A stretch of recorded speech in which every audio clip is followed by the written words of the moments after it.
You're welcome to this week's edition of the AAU TV special news, and today we are discussing sanitation in Ghana. My name is Lydia Nyame, and with me are Jimai Madaladam Doche. And my name is Ajiman Ochudako, and we're glad bringing you the special edition news. Please do want to follow us on social media platforms on Facebook and YouTube at Association of African Universities. Don't go anywhere, we'll bring you more of the special edition news after this short break. Don't go anywhere. Welcome to GTP Health and Safety Corner. If you feel like stepping out, remember social distancing. You might just save a life. Rock at home, stay safe. Wash your hands with soap and running water.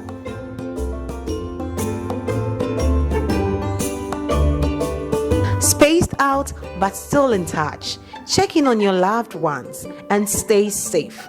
GTP, timeless. You're welcome back from the break, and for today's edition, the news team went to Accra Central to cover a few areas and to speak to a few people on sanitation. Do have a look. Filth is a bigger problem in Ghana, and honestly, I get really bothered when I see filth around. But I believe the country has a role to play in mitigating filth, and so does every individual who lives in it. I must say that our leaders should bring back those days when town councils used to arrest people who litter around. I also believe that I must sweep my surroundings, my work surroundings to be precise, and dump rubbish at the appropriate places. Just that some people tend to dump rubbish in gutters, which is a very bad habit. I personally think filth can be eradicated, but everyone has a role to play. Littering must be stopped by everyone, because what is the essence of sweeping the gutters when it will be littered again afterwards? I think filth is a problem in our country, and indeed I get disturbed when I walk around and see filth all over, because filth is not good for the human health. Filth alone causes many diseases, and even the ones we least expect are caused by filth. I must say that every citizen has a role to play to mitigate filth in the country, and we do this by engaging in regular cleaning up exercise, and again, we must not litter. I think our leaders must enforce our sanitation laws and also educate citizens in the effects of filth. I believe filth can be eradicated. In fact, filth and poor sanitation is a worrying issue in Ghana. The country is always dirty because of filth. It is the cause of a whole lot of sickness. I get disturbed seeing our surroundings like this because of the sickness related to it. I think it is the duty of Zoom Lion to ensure filth is eradicated in the country. Therefore, law enforcers must ensure they do justice to their jobs. I personally have a role to play as well. I do not have to litter around as most people do. I honestly doubt filth can be eradicated because not everyone will play their role in ensuring our surroundings are clean. But with enforcement, it is possible. The issue with filth in this country is a very serious one. And in fact, when I see filth around, it bothers me a lot. We are told COVID-19 is there today and tomorrow we hear of Ebola and many others. Honestly, if it were left with me alone, I say we should clean and spray our environment, and trust me, COVID-19 will vanish after that. I believe it is the mayor's role to clean our environment and ensure sanitation in the country. One thing that bothers me about this country is that we all breathe in the waves of COVID each day. So I suggest we should help each other. Soldiers must be assigned to various areas and have them supervise cleaning up exercises. Rollins did it in his time, and we did not die. He made sure gutters are clean, so why can we not do that now? Government should also involve itself, and so should other individuals. We once had an MP who made sure market women do not work on days set aside for the cleaning up exercise. Unfortunately, those are things of the past. Filth can never be eradicated in the country, I must say. Everyone has moved from their regions and villages to settle in Accra. people from Wale Wale, Bolga, Kumasi, Insawam, and all other regions in the country have migrated to Accra to settle and hustle. So how can it be mitigated? But I think if there's adequate jobs in various regions, they won't have to move to Accra. Honestly, Accra is choked, but how can we blame them? You know, looking at what the people we spoke to said, I mean, clearly sanitation is a problem. And the amazing part is they themselves have been able to notice that indeed there's a problem with sanitation in Ghana. But to what extent would you say sanitation is a problem in Ghana? Well, sanitation is really a deep-rooted problem in Ghana as a whole country. One of the biggest issues we battle with sanitation. And poor sanitation has been one of the reasons why we've had recorded so many diseases in our country, regards of cholera and diarrhea and malaria. All of these are all based on the kind of environment we find ourselves in. The poor nature of the environment breeds mosquitoes, causes cholera and a whole of this. But so I mean, on the wholesome, you find that one of Ghana's problem is poor sanitation. It's a deep-rooted issue that we actually seem not to find a balance today on whose responsibility it is to ensure good sanitation is for the ordinary Ghanaians' role to ensure good sanitation, or the government's role. And whenever you seem to throw the blame or the responsibility to government or to yourself, and you don't seem to take things to your own hands, then it's like we're trying to just leave things to bear. After all, we pay taxes. You hear those cliches. We pay taxes, and then we're not responsible for this things. Other people do it. If we just keep following it, then sanitation is going to be a problem for Ghana, which it is. You know, Jemima, considering the fact that we have a lot of filthy places around, choked gutters, people littering around anyhow, I mean, why do you think Ghana as a country find ourselves in this situation?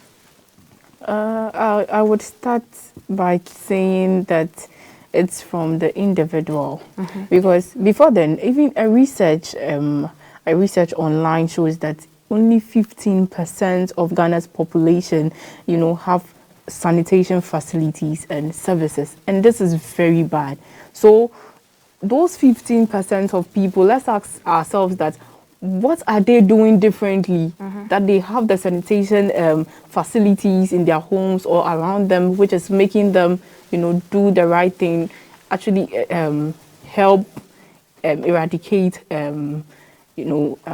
Filth. Help eradicate filth. So let's see what are it. I feel it's from the individual. It will start from you, the individual, before it can get out there. Because if I come to your home and your home is not neatly or is not well tidied up, when I go, it will leave a mark on you, and I don't think anyone or everyone would want that thing to happen to them. So I think it would start from we, and proper education should also help to eradicate the filth, because education, we don't stop learning, neither do we stop, knowing good new things. So I think education and we personally should, would help to eradicate filth. Adman. Oh, I mean, I just want to just point out too that we should consider what really kills us as Ghanaians. One of the things that really kills us is malaria. Malaria takes a lot of lives in this country. Almost 1 million children lose their lives to malaria, and even adults. And it's pathetic. The people who die of malaria and the kind of conditions they go through and how they lose their life. Just a mosquito can really take the life out of you. And you just ask yourself, where do these mosquitoes come from? And we, the people in the country, with our own activities, breed mosquitoes. Exactly. We create a breeding ground for them to thrive. And we lose our loved ones to malaria. Anytime somebody feels a headache, fever, and lots of very frustrating symptoms, it is due to malaria. But we are the same people who are creating the grounds for them to breathe. Look at how we treat our gutters, look at how we treat our environment, our bushes, our stagnant waters. That is our lifestyle, a very belligerent lifestyle that we're trying to encourage in this country. We're losing a lot of lives because of what we do. So we have to be very careful. That's very true. But you know, much as we a video of a filthy place, let me put it like that, a place of poor sanitation was shown, there are equally areas in Ghana that are extremely clean. I mean, if you get there and you compare those areas to what we just showed, you ask yourself that, is this part of Ghana? Yes, of course it is. But what do you think those clean areas, those clean environments are doing differently from environments of poor sanitation? As I said earlier, I would start from the individual. I think it is your mindset that would help you portray a good image of yourself, because we all know the effects, we get from dirty environment, as Ajumai mentioned earlier. And I don't think we would want to continue to suffer from these diseases, spend a lot of money trying to cure ourselves, and sometimes some people even end up dying. So it will start from the individual. Those neat places I'm saying those dirty places can actually turn into neat places like the other areas that we see around. So I think we, the individual, and our perception and our education and how we think our lives matters to us the most. That is what is going to help us to actually clear filth. You know, Ajaman, I would want to find out from you if there are littering laws in Ghana. Are there any laws that are put in place for people who litter around? You know, one thing I would want to say about the kind of continent we live in, it's a continental issue where we are so weak to implement legislations. We are too weak to let the law speak. We kind of live in an environment where we punish with the law, but the law can't regulate. There are two different things. The law regulating and the law being punitive. In our part of the country, we actually wait till the law gets a hold of you, then you get meted onto the punitive measures, then you feel the essence of the law. Whilst in other areas or other parts of the world, you find the law from day one regulating, the law in motion, the law in existence, it's working. So that is quite an answer to your question. On one hand, that in Ghana, you can find a signpost somewhere saying, do not litter, or you pay a fine. But you find so many plastics littered all over the place. You ask yourself, so who did this littering? You really know who it is. But let us say we want to find somebody one day. Then we catch you. Let's say littering that very moment. Then you bear that you bear the cost of all those plastic litters over there. You have to solve that. Yeah. So are you the first person littering there? No, you're not. But guess what? You are being used as a scapegoat. Exactly. That's the kind of country we live in. The laws do not work on a daily basis. So there are laws. There are but laws. They do not work. There are laws. I mean, the local assembly leaders have laws that are checking people from littering, who pay fines, do not urinate here, don't pay bills here, don't do this here. But you just find things going the other way around, because we are not that kind of people who keep the law in motion, but we just relax the law and we feel like using somebody as a scapegoat for the others. And that is not a best way to start a whole culture of good living and good sanitation. You know, I like it when you said there are laws of littering in the country. But what happens to people who flout these laws? I mean, aside the people being fined, like you mentioned, what happens to people who flout the laws? Well, I mean, there are so many punitive ways. I mean, you could be asked to do cleaning, to clean the whole place and all that. But that doesn't really work for me. I'm not all about the punitive aspect. The most important thing is when someone, from day one, when someone drops one item on the ground, or litters just one, that person must be put to book. But we shouldn't go and see so many rubbish litters all around, then you catch someone dropping one out of it. So who did the others? That is the question. Yeah. So if we want to keep the law working, then we, from the very day one the person dropped one, we should cut the person, or we should put the person to book. But you go to see a place, you see a signboard, do not litter here, but you find so many rubbish there. Yes. And then you drop yours there because you find many there and you are caught. That's not how to keep a law in motion. I mean, that's a very sad way of regulating an environment for the better. You know, most times we see people, I mean, we even see ourselves pointing out how poor sanitation is a problem in Ghana. We talk about how we should change our mindset. We talk about how individuals should take responsibility, so should the government. But do you believe poor sanitation can be eradicated in Ghana? Yes, it can. It surely can be eradicated in Ghana. So, one way I think it would get eradicated is from us. It still boils down to us. And then we also know that some of our items, our substance, like the bottles, like the straps, can actually be used to, they are renewable resources. They can actually be used to do something else. So I think apart from we, the individuals, trying to work on ourselves, trying to work on our homes and all that, I think we should also find ways and means to reuse our waste, some of our waste products, not all though, but some of them that can be renewed. Yes. Okay, Hajiman. So, you know, 2020, the president of Ghana, President Nana Akufo-Addo, said that he wanted Accra to be the cleanest city in Africa. I think that was in 2016. That was part of his goals. And we're in 2021. Sure. And So where do we find ourselves? quite at an awful level, we haven't achieved that. Because I mean, the video you showed was a video from Accra. Oh yeah, it was from Accra. A whole Accra Central. This is not a suburb of Accra. And no, I'm trying to put a premise right here. That's the premise. The most important thing in getting a clean city is a very intense multi-stakeholder approach. Let me use Rwanda as a case study. Rwanda indeed can say that they've achieved the goal of making their capital, the capital Kigali, the cleanest capital city in Africa. That's true. And it's true. I've been there and I saw how it was like. Every Rwandan, all right, understands the vision. And every Rwandan sees the need to keep the environment clean. Everyone is in tune. It would interest you to know that even in our journey to Rwanda, we went to other rural areas in Rwanda, and you find people sweeping the roadside. As like cleaning became a culture.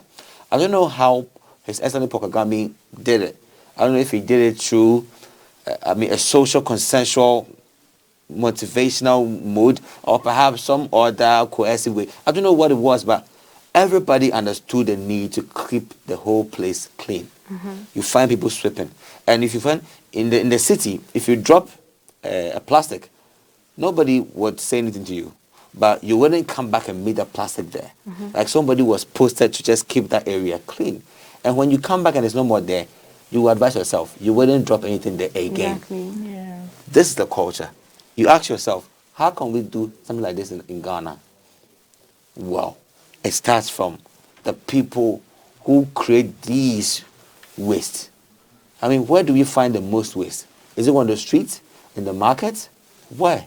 The people who are in that environment are responsible to take care of it. If they pay government to do that, government must ensure that there are people who are always there to do their job. It's very important because each year we count huge floods. I mean, so much floods in our rural areas and some part of the urban areas, suburban areas, and we are always lamenting on these floods. But each year we record them.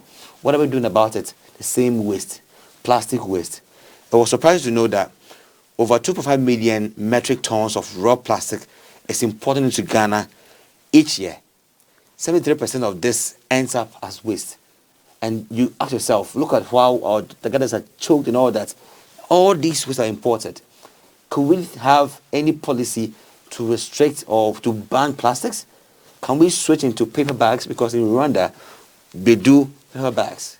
Now, you know, when you say ban plastics, I mean, plastics also have a way that they contribute a lot to society when utilized well. Yeah, so instead of banning plastics, why don't we find a way to make it economic to the country? Because I mean, something that, if handled well, can be of a benefit for you. You don't just throw it away. It's been how many years? It's been almost 2 decades of plastic usage or utilization in Ghana. And what good value has it been? Have we been able to add value to plastics for 2 decades? How well have we invested into recycling systems in Ghana? We haven't done well in that field. Private individuals have tried to create recycling plants, but to what extent can they, to how much of waste, plastic waste could they recycle? We still have these recycled plastics on public main landfill sites. We have lands in Ghana that could have been used for something else, but they are used for what? Landfill sites. Exactly. And we are just wasting plastics there. We can't recycle. And the sad Create thing is a that bin. our landfill sites, most of them are even full. Yes. So after you make your waste, where to dump them is the problem. And the rest are going to the sea. Yeah. 5% will end up in the sea. Giving us a lot of diseases and sickness. Exactly. Polluting And you know, our these water. plastics takes 405 years to biodegrade. So we're looking at... Oh, really? In Oh, the yes. sea? No, on the land, like according to the National Oceanic and Atmospheric Administration, NOAA, Wow. estimates that plastic bottles in the ocean take up to 450 years to biodegrade. So if you dump in the sea, it takes up to 405 years to Wow, biodegrade. that's 450 so years, much. actually. So what are you doing for yourself? What good would plastic do you? In Rwanda, they have plastic bottle, all right, but when it comes to packaging, it's pure paper bag. So what are we doing to ourselves? I mean, are we really ready? Because if you can import this much, 2.5 to 2.58 million metric tons of plastic, then you should be in the capacity to have that plant to also recycle 2.5 and more of metric tons of waste, which are plastic. If you That's can't do that, then true. don't just cut it. That's true. That is something, there's a reasonable approach to just correct the wrongs in society. That's The true. floods, the malaria breeds, and a whole lot can be curbed if these very stringent actions are taken. The lives of the Ghanaian matter. I must say I haven't seen Ajuman this passionate about a topic before. It's amazing, and I can see you have a lot to say, but we'll take a quick break, and then after the break, we'll have a guest join us on the show. Welcome to GTP Health and Safety Corner. If you feel like stepping out, remember social distancing. You might just save a life. Rock at home, stay at home, stay safe. Wash your hands with soap and running water.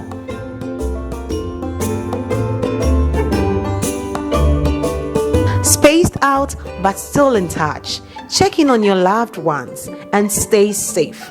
GTP, timeless.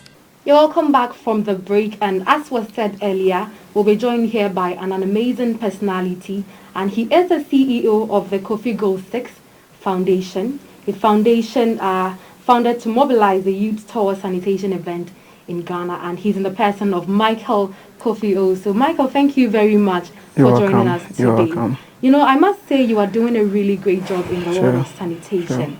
But I would want to find out what instigated you to found an organization dedicated to waste management in Ghana. Thank you very much for this opportunity, and my greetings to your viewers out there. You know, as a citizen, everybody has to contribute his or her quota to help or increase the development of the country. So I sat down to think through and see how best I can also contribute my quota to the country. So I realized I can just put things together. Since that's my ability, I have the ability of organizing and putting things together. I had to ride on that, put things together and make sure that what can I help? So I realized, okay, there is this aspect of the country that we are lacking, which is sanitation. So why then don't I put things together to gather the youth and we help the nation out of that? That's great. What year did you have this initiative? When did you start it? 2019. 2019. Yeah. That's amazing. But how has the journey been so far? I mean, what have been your successes? I wouldn't say smooth, because there have been stages where we face challenges and difficulties. But God being so good, I would say now we are making improvement in the sense that when I started with a number of 30 people, but as we talk, I think we have a number of 60 to 70 people. So now people are buying the idea, gradually. That's amazing. Yeah. You know, have you received any form of support, being it from the state, from your assemblyman, individuals? I don't know, any kind of support? Well, talking about support, it comes from individuals and friends, but not from the government sector. Okay. There have been instances I write letters to government sector, and the only thing at times you get is their equipment for working. Okay. But that is also support. We are talking about support though, but as to the financial aspect of it, it's very difficult to get that unless friends and families, or I take money from my own coffers and just support the goal. But you are getting support from friends and family. Is it enough? No. Amazing. You know, definitely one of your challenges is finances. Sure. But what other challenges are you facing? There are so many challenges, but now the most difficult one and pressing is the finance. Because money, to me, money can do so many things. You know, when you are considering a place, or when you are considering of going to clean any place at all, you need to consider the distance or location of your members. For example, let's say we are going to clean an area like Medina. Considering people coming from Ashaiman, Tema, you need to consider all these things. But instance where you have money, you can just bus them from wherever they are coming from to the sanitation grounds. But here lies the situation, we don't have money. So most importantly, money is our challenge now. Yeah, because when you have money, you can bus them, you can buy your equipment, you can give them item 13, anything at all you want them to get. So most importantly, money is our problem. You know, I like that you mentioned that you have other challenges, but then finances is the main one. Sure. But I would still want to know the other challenges. I mean, someone somewhere may want to start a business like this, and it would be good for the person to know what goes into it. So what other challenges are you facing? Okay, so there are other challenges where you go, you tell the people in the area you want to clean their community with them or even for them. The first question that they ask you is, are you in any way thinking of becoming a politician? Amazing. Yeah. And when you tell them no, they'll be like, this is how they all came. But then at the end of the day, some will tell you, just leave it. We don't like the idea. Oh, so you've been to places where they've asked you not to do it? Oh, yeah. Much as a place that were felt there? Yes, yes. Oh. So then, we as executives of Goal 6, we have decided to go and clean Area A. And when we went there to survey the place, they tell us no. So we have to come back on our board, change the place. So at times you can have about 5 different locations, and maybe 3 will turn you down because you can't just go and clean the area. You have to seek the consent of the people. And what marvels me most is at times when you go to the municipality of that area, trying to maybe gather staffs to clean the community, and the question they ask you is, are you from this community? When you give them no as an answer, they will tell you that's the duty of an assemblyman, so you need not to do it. Oh, you know, this brings me to a question I've been meaning to ask you. Do you think Ghanaians, do you think individuals living in various communities are concerned that there are filth in our environment? Yes. Yeah, I mean, you just said you've been to some places where you tell them that you want to clean, and then because you don't belong there, they tell you no. So do you think they are really concerned? Yes. Yes, in the sense that there have been instances you go, they tell you, this is for the government, it's not for an individual. I remember one day I asked for a friend to support me financially. And he said, who has even told you to do this? It is the work of the government, not you as an individual. So I realized that some people think that even though the area is dirty, it is not their responsibility to do it. Amazing. It is the responsibility of the government, which is not true. Exactly. Sanitation starts from the house, it starts from the home. So if you want to clean anywhere, you have to start from the house. And what mostly I do is we take that platform to educate people. We ask them their grievances, and amazingly, sometimes there's something little that their problems are. Okay. Yet they've not gotten that standard of finance where we can support them with it. You know, so we are doing some of these things for them. You know, how can effective waste management become an economic and income-generating venture for this business? There are these plastic bottles people are using for so many things. I know another NGO which they also use bottles in building classroom blocks for kids in the Volta region. Oh, okay. So if Go says, I remember at a point in time we collaborated with them. So after collecting the bottles, we gave it to them. They took it to Volta region to do their buildings. Oh, okay. I'm not only concentrating on the bottles, but there are other disposable filth that we can use for so many things, which can help the country economically.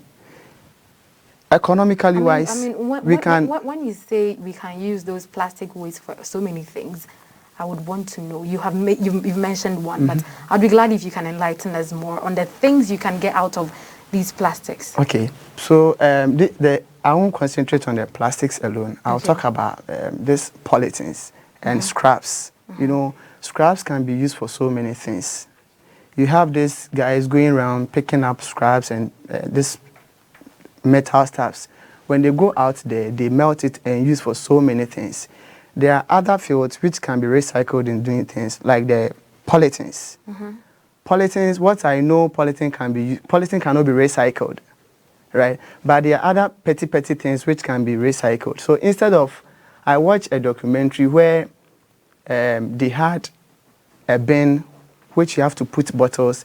They had a bin which you have to put polythenes. They had a bin which you have to put papers. They had a bin which you have to put other things. I think if some of these things are provided by the roadside, the government can come up with an idea. We can use some of these things to produce something that myself I can't tell now. Okay. Yeah. Okay.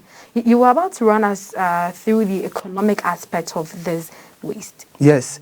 So imagine, let me use Zoom Lion as an example, because it is the worldwide, or let me say, a popular brand we know here in the country. So Zoom Lion employs a number of people. They are idle. So since they are idle, you employ them, they work for you daily, you give them. And so far as you give somebody employment, you are increasing the GDP of the country. Exactly. So why don't the government also establish more of these things? You employ the youth. Now the field is already there. So you employ these people, they work, and you increase, in as much as you are reducing the fields in the country, you're also increasing the GDP of the country. So it will really help if some of these institutions come together. Ghana First is also doing some of these things, and they are basically with the public toilet and other things. So I think if the government should put things together, paying someone, the person's also per capita income increases. And there it goes, because the person further goes to feed the family, or the dependence on that person also reduces. And some of these things will help the economy grow. That's true. You know, who are you collaborating with in terms of turning waste to wealth in Ghana at the moment? At the moment, we have no one. We initially wanted to collaborate with Social Youth Drive, an NGO. Those I told you, they put bottles together, build classroom blocks for the Volta region kids. But at the moment, we couldn't collaborate with anybody. But we're hoping that subsequent cleanup exercises, we are going to do some of these So things. you hope to get organizations and individuals to collaborate? Sure. I remember our third cleanup exercise, we wrote to Zoom Lion, but then things couldn't work out. We are looking forward to other organizations who also collaborate with us and we do other things. Collaboration does not necessarily mean we benefiting from them, but also we educating them that there's the need for us to prevent some of these things. Because at the end of the day, we can stop the filth. So not necessarily them giving us money, even though we need them. We also want to use that platform to educate them as well. It can be any organization, it could be a bank, even their government. Yeah, because now we have much of the youth on our side. So you can just put them together, then we work together as a group. You just said at the end of the day, we can eradicate the filth. Do you really believe it, or you just said it for saying? Oh yes, everything is possible. You know, everything is possible. I believe in the sense that our target is the youth. So now I just take it as if there is a phase of population where they will fade away very soon. So the youth will also now come into the system. So my target is the youth. So when you educate the youth now, at a point in time, I think the filth will do away. Then a lot of work has to be done, because the AAU TV news team went to Accra to have a discussion with a few people on sanitation, and it will surprise you that, I don't know if I'm right, but probably more than 80% of those we spoke to said filth cannot be eradicated. And surprisingly, they are youth. You know, it all boils down to education and the mindset. I'll ask this question. Why is it that you go to some places and they are very neat? You don't even feel like living there. And you go to some areas and the places are so dirty. Thank you for saying that. So what are these clean areas doing differently from the areas where there's so much filth? Because they are all in Ghana. One, I believe, is education. Okay. To their mindset. And three, I also feel that the means of disposing filth is also at a good point, because they have the bins around them. They just take whatever they have, put them in their bins. And you see, if I have the mindset of not littering my environment, you also have the mindset of not littering the environment, the place doesn't become dirty. And if you educate the people the effect of dirt in the community, it also goes far. You understand? Okay. And at times, to looking at things, I don't want to mention areas, but looking at things, where are the areas that you see filth? Where are the areas that you don't see filth? You see filth at where less to do people. That's true. And you wouldn't see filth at where you have people who are well to do. That's true. So ask yourself why. It's not easy, actually. Because, you know, the well-to-do has to do with everything goes. But the one who has money or is educated and he's well-to-do, he's so much concerned about his health. He will be like, okay, so if my fellow rich man comes to visit me and my environment is not clean, how will I feel? I have disgraced myself. I was listening to Honorable Cecilia Dapa, and he said sanitation is dignity.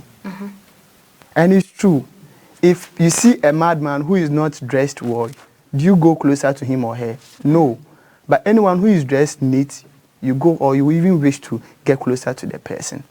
That's true. So if you keep our surroundings clean, cleanliness starts from the home and not outside the home. That's true. So I see people who even litter or put things anywhere that then your area is not a place that you keep it neat. Yeah. That's very true. So it's our responsibility as And the individuals. mindset. I like it when you said it's the mindset. So thank you very much, Kofi, for joining us today.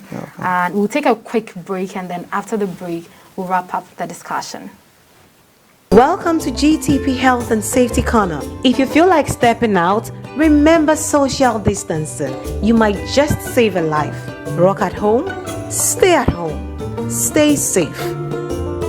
Wash your hands with soap under running water.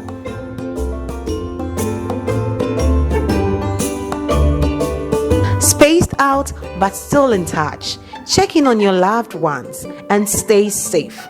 GTP, timeless. Welcome back from the break, and that was such an amazing interview with Michael Kofi Owusu. But, you know, he did mention of a situation which I find quite fascinating, because he said his team and himself went to, let me just say, a dirty environment, and an environment that needed sanitation, cleaning up. But then they got there and then asked him and his team if he's an assemblyman. He said no, and they asked them not to clean the area. How do we thrive in such environment if we want to make change?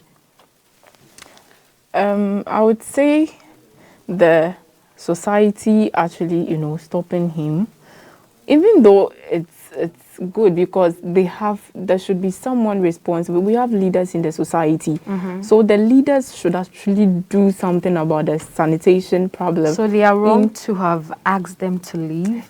I would say it's from both sides, because his organization or NGO, you know, they also contribute to making everywhere tidied up. Let me put it that way. So they're going to do it. It's actually no problem. But then there are leaders in the society that are also seeing the filth there, seeing the rubbish heaped up, and they wait for someone who is outside to come and actually work on the community. Come on, that is, I don't know how to say it, but that is very serious. Because leaders in the society are actually seeing the dirt, the filth, and someone somewhere has actually spotted it from afar and is coming to work. And right now the person comes to work and they said, oh no, since you are not our leader, you can't do it. But the leader is there and is watching. So I think this is really serious. That submission was really serious. Ajiman, give me a contrary. You know, you don't even have to solicit for that concern. I think it's already contrary to what I said. But you know, this is the reason why so many young Ghanaians are not enterprising enough to take up to such public voluntary roles. Because somebody as passionate as he is sees the need to cut down the rates of wastage, poor sanitation, and even the diseases. Let me say it that way. By voluntarily gathering, or let's say just getting people buying into this idea and going out on a voluntary quest to work on the environment. And then you hit them with this concern that, are you a politician? Or because if that's your reason for being here, we don't want to match against you. That is, I mean, this is a travesty of just mere civility. It doesn't make any point to say that. Does it mean anybody who wants to do any voluntary work in this country planning to be a politician? And what is wrong if indeed he wants to be a politician? It is only in our continent, pathetically, awfully, it is only in our continent that if you want to be a politician, you are branded in three things. Either you were a thief, you were a liar, or you were a swindler. It is only in our continent where politics has gotten a bad cloak because the leaders already in position are just painting the right picture for the ordinary African to see the deeds of a politician. Because somebody who is concerned about national development shouldn't be anybody seen to be an enemy of the state. So it's pathetic. And I think the people who have taken the steps initially are actually disgracing and demeaning what it means to be a politician in this country. Look at what's happening of late in the parliaments in Uganda, in Ghana, in some parts of Africa. Look at some governments in Africa and what they're doing, overstaying in power and I mean injustice. All these things play into the narrative for the young person to see that politics is the bid of an evil person. Which is not so. It's about national development. What can I do in my capacity to help my country? And that is what he is doing. Kofi Go says, as an inspired young man who sees the need to also add value to his country by helping solving issues of sanitation. And if he goes to these local leaders in the assemblies and then he gets this rejection because he wants to be a politician, he doesn't have the resources, it doesn't add any value to our society. We are still in that old way. We're still in the dark ages. We should open our eyes up because we are very serious. The youth of today are serious and action-oriented, and we need the access. That's true. You know, I personally think this is a backward attitude. Oh, yeah. Because just because a father has given birth to a son and has refused to give him money for school does not mean someone else should not step in to help. The kid is hungry. Our society is hungry. Filth is killing us. So just because our political leaders are not doing it, which is bad, and we'll come to that. But for now, they are not doing it. Someone else has stepped in, and then you tell the person to go. This is so backward. And there'll be more, okay? I add the point. Young people in Africa and Ghana particularly are hungry to succeed. Are hungry to bring change. If change isn't going to come, we are going to create change, a positive change, a better one.